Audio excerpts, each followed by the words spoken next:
नमस्कार दोस्तों, आज मैं आपको एक ऐसे वेल्थ बिल्डिंग स्ट्रैटेजी के बारे में बताने वाला हूं जिसके बारे में बहुत कम लोग जानते हैं। एसओपी यानी एम्प्लॉई स्टॉक ओनरशिप प्लान। अगर आप किसी स्टार्टअप या कंपनी में काम करते हैं और आपको ईएसओपीज माइल है, तो ये वीडियो आपके लिए गेम चेंजर हो सकता है। मैं आपको बताऊंगा कि कैसे आप ईएसओपीज से टैक्स फ्री रिटर्न्स ले सकते हैं अप टू 30 लाख रुपीस तक। तो चलिए शुरू करते हैं इस अमेजिंग स्ट्रैटेजी को समझने से। एसओपी क्या होता है, पहले ये समझते हैं। सिंपल शब्दों में एसओपी एक तरीका है जिसे आपकी कंपनी आपको अपने शेयर्स देती है। ये एक part of your salary package हो सकता है। कंपनी आपको ऑप्शन देती है कि आप उनके शेयर्स को एक फिक्स्ड प्राइस पर खरीद सकते हो। इस फिक्स्ड प्राइस को हम बोलते हैं एक्सरसाइज प्राइस या ग्रांट प्राइस। ये प्राइस यूजुअली मार्केट प्राइस से बहुत कम होती है। तो आप सोच सकते हैं कि ये कितना प्रॉफिटेबल डील हो सकता है अगर कंपनी ग्रो करती है।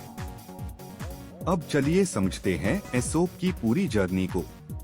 पहला स्टेज है ग्रांट। जब कंपनी आपको ईएसओपीज देती है, उस टाइम पे कोई टैक्स नहीं लगता। ये सिर्फ एक प्रॉमिस होता है कि फ्यूचर में आप शेयर्स खरीद सकते हो। दूसरा स्टेज है वेस्टिंग, मतलब आपको शेयर्स खरीदने का एक्चुअल राइट मिल जाता है। यूजुअली ये 3 से 4 साल में होता है। इस स्टेज पे भी कोई टैक्स नहीं लगता अनलिस्टेड कंपनीज के लिए। तीसरा स्टेज है एक्सरसाइज, जब आप एक्चुअली शेयर्स खरीदने का डिसीजन लेते हो। यहाँ पे टैक्स लगता है परक्विजिट के रूप में। चौथा स्टेज है सेल, जब आप अपने शेयर्स बेचते हो। यहाँ कैपिटल गेन्स टैक्स लगता है। अब मैं आपको एक रियल एग्जाम्पल से समझता हूँ। मान लीजिए आप एक स्टार्टअप में काम करते हैं। कंपनी ने आपको 1000 शेयर्स दिए एक्सरसाइज प्राइस 50 रुपीस पर शेयर के साथ। 4 साल बाद जब आप एक्सरसाइज करते हो तो एफएनवी यानी फेयर मार्केट वैल्यू 300 रुपीस है। अब आपको परक्विजिट टैक्स देना होगा। कैलकुलेशन कुछ ऐसी होगी। परक्विजिट वैल्यू होगी 300 minus 50 multiplied by 1000 equals to ₹1,50,000 rupees. ये अमाउंट आपकी सैलरी में ऐड हो जाएगा और आपकी टैक्स स्लैब के अकॉर्डिंग टैक्स लगेगा। अगर आप 30% स्लैब में हो तो टैक्स होगा 75,000 रुपीस। अब मान लीजिए 2 साल बाद कंपनी आईपीओ करती है और शेयर प्राइस हो जाती है 800 रुपीस। आप अपने शेयर्स बेच देते हो। अब कैपिटल गेन्स टैक्स लगेगा। आपकी सेल प्राइस है 800 रुपीस पर शेयर, टोटल 8 लाख रुपीस। आपकी कॉस्ट ऑफ एक्विजिशन होगी 300 रुपीस पर शेयर, जो एफएनवी था एक्सरसाइज टाइम पे, total 3 lakh rupees. Capital gain होगा 5 लाख रुपीस। अब यहाँ पे मैजिक शुरू होता है। अगर शेयर्स लिस्टेड है और आपने उन्हें 1 साल से ज्यादा होल्ड किया तो लॉन्ग टर्म कैपिटल गेन्स लगेगा। एलटीसीजी टैक्स है सिर्फ 12.5%, बट पहले 1.25 लाख रुपीस टैक्स फ्री होता है। तो आपका टैक्सेबल गेन होगा 5 lakh minus 1.25 lakh equals 3.75 lakh. Tax होगा 3.75 लाख का 12.5% यानी अप्रोक्सीमेटली 47,000 रुपीस। टोटल टैक्स आपका हुआ 75,000 plus 47,000 equals 1.22 lakh rupees. Net profit आपका हुआ 8 lakh minus 50,000 investment minus 1.22 lakh tax equals 6.28 lakh rupees. ये एक अमेजिंग रिटर्न है। अब मैं आपको बताता हूँ कि टैक्स फ्री 30 लाख कैसे निकाले। ये पॉसिबल है अगर आप स्मार्ट प्लानिंग करते हो। पहला तरीका है कि आप अपने ईएसओपीज को फैमिली मेंबर्स में डिस्ट्रीब्यूट करो through gifting after exercise. India में गिफ्ट्स फैमिली मेंबर्स को टैक्स फ्री होते हैं। दूसरा तरीका है टाइमिंग। अगर आप अपने शेयर्स को डिफरेंट फाइनेंशियल ईयर्स में बेचते हो तो हर साल आप 1.25 लाख का एग्जेम्पशन ले सकते हो लॉन्ग टर्म कैपिटल गेन्स में। मान लो आप 4 साल में शेयर्स बेचते हो तो 5 लाख रुपीस तक टैक्स फ्री हो सकता है।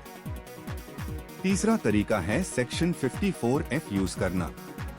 अगर आप अपने एसओप सेल प्रोसीड्स को रेजिडेंशियल प्रॉपर्टी में इन्वेस्ट करते हो तो कैपिटल गेन्स टैक्स एग्जेम्प्ट हो सकता है। चौथा तरीका है कि आप एक्सरसाइज टाइमिंग को ऑप्टिमाइज करो। अगर आप अर्ली एक्सरसाइज करते हो जब वैल्यूएशन कम है तो आपका परक्विजिट टैक्स कम लगेगा। मैं आपको एक और एग्जांपल देता हूँ। मान लीजिए सेम सिचुएशन में आपने आईपीओ के टाइम एक्सरसाइज किया जब शेयर प्राइस 800 रुपीज था। अब परक्विजिट वैल्यू होगी 800 minus 50 multiply by 1000 equals 7.5 lakh rupees. 30% tax slab में आपको देना पड़ेगा 2.25 लाख रुपीज। कंपेयर कीजिए पहले वेल सिनारियो से जहां सिर्फ 75,000 टैक्स लगा था। डिफरेंस है 1.5 लाख रुपीज। ये सेविंग सिर्फ अर्ली एक्सरसाइज से आई। तो स्मार्ट स्ट्रैटेजी ये है कि जितनी जल्दी हो सके एक्सरसाइज करो जब वैल्यूएशन कम हो। अब कुछ इम्पोर्टेंट पॉइंट्स जो आपको ध्यान में रखने चाहिए। पहला, अनलिस्टेड कंपनीज के लिए वेस्टिंग पे टैक्स नहीं लगता बट लिस्टेड कंपनीज के लिए लगता है। दूसरा, सेक्शन 17 के under perquisite income salary income मानी जाती है तो टीडीएस काट जाता है।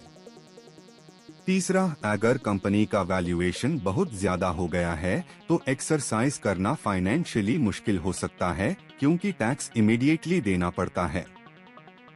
चौथा, होल्ड पीरियड 1 साल से ज्यादा रखो लिस्टेड शेयर्स के लिए ताकि एलटीसीजी बेनिफिट मिल सके। पंचवा, हमेशा अपने ईएसओपीज की वेस्टिंग स्केड्यूल ट्रैक करो। छठा, कंपनी की फाइनेंशियल हेल्थ और ग्रोथ प्रोस्पेक्ट्स को एनालाइज करो बिफोर एक्सरसाइज। सातवां, डाइवर्सिफिकेशन इंपॉर्टेंट है। अपनी पूरी वेल्थ ईएसओपीज में मत लगाओ। आठवां, अगर कंपनी अनलिस्टेड है तो लिक्विडिटी इश्यू हो सकता है। शेयर्स बेचना मुश्किल होगा। नवा, always take advice from a chartered accountant और टैक्स कंसल्टेंट। 10वां, एसओप अग्रीमेंट को केयरफुली पढ़ो। सब टर्म्स और कंडीशंस समझो। अब मैं आपको कुछ एडवांस्ड स्ट्रैटेजीज बताता हूँ। अगर आप सीनियर एम्प्लॉई हो या फाउंडर हो तो एसओप ट्रस्ट थ्रू अपनी कंपनी के लिए सेटअप कर सकते हो। इसे कंपनी को टैक्स बेनिफिट्स मिलते हैं। कंपनी अपने एसओप कॉन्ट्रिब्यूशंस डिडक्ट कर सकती है। इंटरेस्ट ऑन एसओप लोन्स भी डिडक्टेबल होता है। एम्प्लॉइज को dividends tax free pass through हो सकते हैं सर्टेन कंडीशंस में। अनदर स्ट्रैटेजी है कैशलेस एक्सरसाइज। कुछ कंपनीज आपको फैसिलिटी देती है कि आप कुछ शेयर्स तुरंत बेच दो to cover the exercise cost and tax. इसे आपको अपनी पॉकेट से पैसा नहीं लगाना पड़ता। ऑल्सो, अगर आप यूएस बेस्ड कंपनी की इंडियन सब्सिडरी में काम करते हो तो आरएसयूज भी मिल सकते हैं। आरएसयूज और ईएसओपीज में थोड़ा डिफरेंस होता है टैक्सेशन में। आरएसयूज में वेस्टिंग पे हाई टैक्स लग जाता है। Last important point, new tax regime में कोई इंडेक्सेशन बेनिफिट नहीं है बट एलटीसीजी का 1.25 लाख एग्जेम्पशन दोनों रेजीम्स में अवेलेबल है। तो अपने टैक्स रेजीम को वाइजली चूज करो based on your total income. ESOP strategy से वेल्थ बिल्डिंग एक लॉन्ग टर्म गेम है दोस्तों। पेशेंस रखना बहुत जरूरी है। अगर आप सही टाइम पे एक्सरसाइज करते हो, प्रॉपर होल्ड पीरियड मेंटेन करते हो और स्मार्ट टैक्स प्लानिंग करते हो तो आप डेफिनेटली 20 से 30 लाख रुपीस का टैक्स फ्री या मिनिमल टैक्स रिटर्न्स जनरेट कर सकते हो over a period of 5 to 10 years। मैं पर्सनली काफी एम्प्लॉइज को देखा हूँ जो सिर्फ ईएसओपीज से करोड़पति बन गए हैं, स्पेशली स्टार्टअप इकोसिस्टम में। कंपनीज जैसे फ्लिपकार्ट, रेजरपे, CRED ने अपने एम्प्लॉयज को लाइफ चेंजिंग वेल्थ दी है ESOPs थ्रू। तो अगर आपको ESOPs माइल है तो उन्हें इग्नोर मत कीजिए। ये आपके फाइनेंशियल फ्यूचर का एक बहुत इम्पोर्टेंट पार्ट बन सकते हैं। जस्ट मेक श्योर कि आप इन्फॉर्म्ड डिसीजंस लो और प्रोफेशनल एडवाइस लीजिए। तो दोस्तों, ये थी ESOP wealth building strategy. I hope आपको ये वीडियो हेल्पफुल लगा।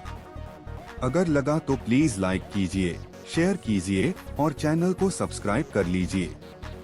और हाँ, कमेंट्स में जरूर बताइए कि आपके पास ESOPs है या नहीं और आपका क्या प्लान है। Thank you so much for watching. Take care and stay wealthy.